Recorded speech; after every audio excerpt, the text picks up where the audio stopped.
Se a história do ônibus for verdadeira, então, assim como na minha piscina de piranhas, devia haver carne humana, sangue e um grupo de piranhas famintas. Mesmo assim, saí ileso. Os passageiros do ônibus não tiveram tanta sorte. Enquanto continuo minha investigação, descubro evidências que provam que a história do ônibus realmente aconteceu. Mas o mais importante é que encontrei um sobrevivente que escapou milagrosamente naquele dia.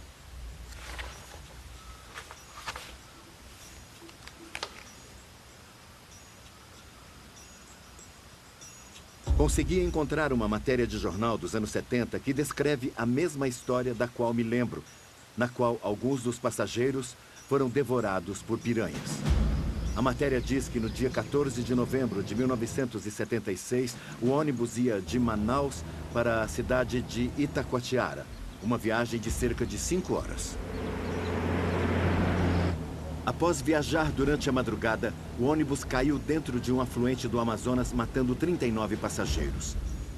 O jornal também cita o nome de um sobrevivente, Dirceu Araújo. Consegui localizá-lo e vou descobrir o que ele se lembra daquele dia fatídico. Já que isso pode me ajudar a decidir se a piranha é culpada ou inocente da acusação. Dirceu me conta que estava sentado na parte de trás do ônibus. E como o restante dos passageiros, ele passou a maior parte da viagem dormindo. A bordo do ônibus naquele dia estavam várias famílias, 2 estudantes chamados Alex e Ivan e também vários outros homens e mulheres voltando para suas casas em Itacoatiara.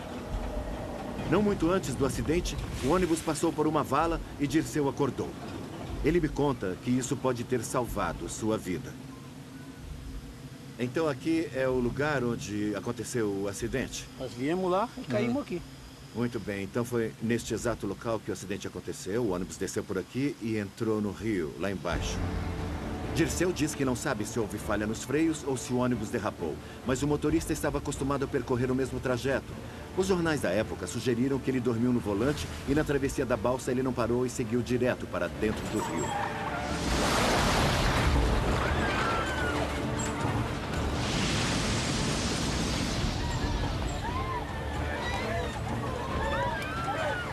No minuto, tudo estava normal. No minuto seguinte, o ônibus estava na água. Tinha gente chorando, gritando, muito desespero.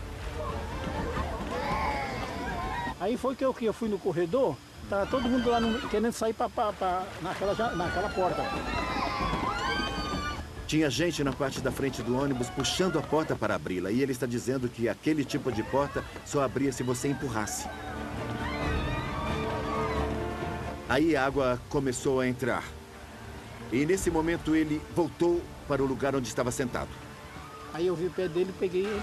Tinha um menino lá tentando quebrar a janela. Então Dirceu viu o pé do garoto saindo por um buraco da janela. Ele viu o pé e o acompanhou e conseguiu sair do ônibus pelo mesmo buraco.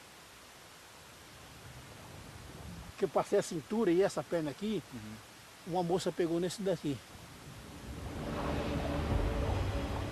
Ele estava a ponto de sair do ônibus quando alguém segurou sua perna. Alguém tentou agarrar a perna dele enquanto ele tentava escapar e chegar à superfície. Ele teve que chutar a mão da pessoa para poder sair do ônibus e escapar dos destroços.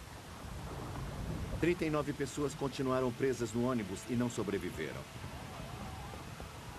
No pânico da fuga, Dirceu não se lembra de ver nenhuma piranha. Então, ninguém sabe quanto tempo demorou para as piranhas atacarem depois que o ônibus afundou.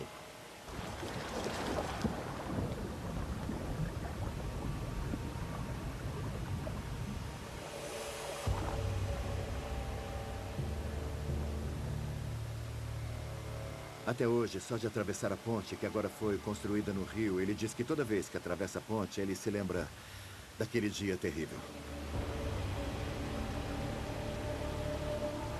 Passaram-se várias horas até a equipe de resgate conseguir içar o ônibus de dentro d'água.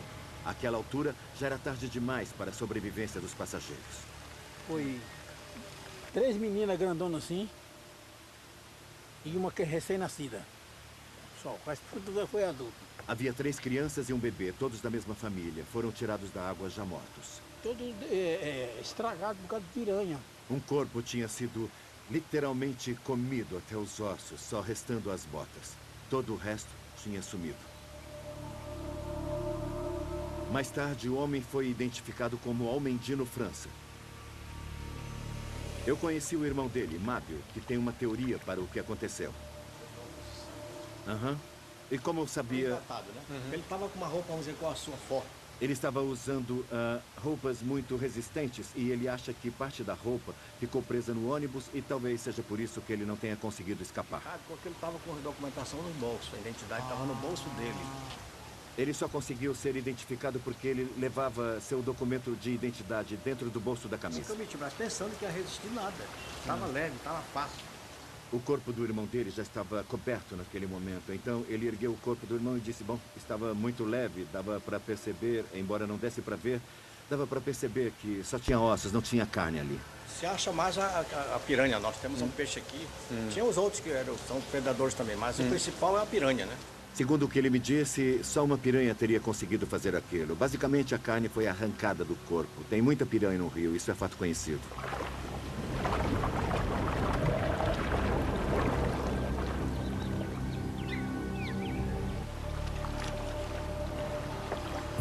O impacto que as piranhas têm no corpo humano é nítido e pode ser chocante para alguns espectadores.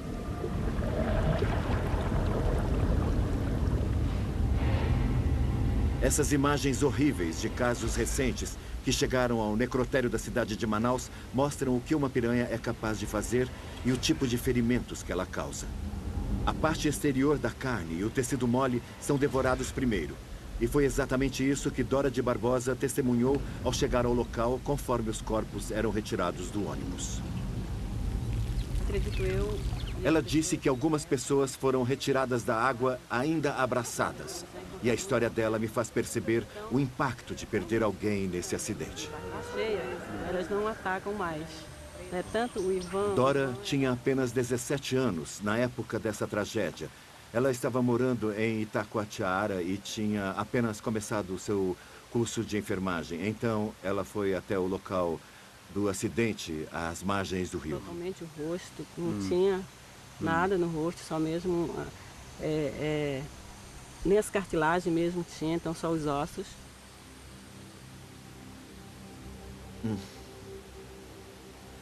Isso é muito trágico. Dora diz que, sim, ela conhecia alguns dos passageiros do ônibus, o que torna tudo isso ainda mais horrível. Um deles era o marido de uma professora dela, e ela diz que ele estava... que o rosto dele tinha sido devorado, não até o osso, mas até a cartilagem. Tinha também o Ivan. O Ivan era uma pessoa que eu gostava na época, né? Eu estava apaixonada por ele. Também tinha um rapaz chamado Ivan, de quem ela gostava muito. Ele era seu amor de infância e também estava entre as vítimas. E ela disse que por causa disso era muito difícil para ela falar sobre este caso. Mas, como resultado, ela disse que precisou sair da cidade por um tempo, por causa das memórias que aquele lugar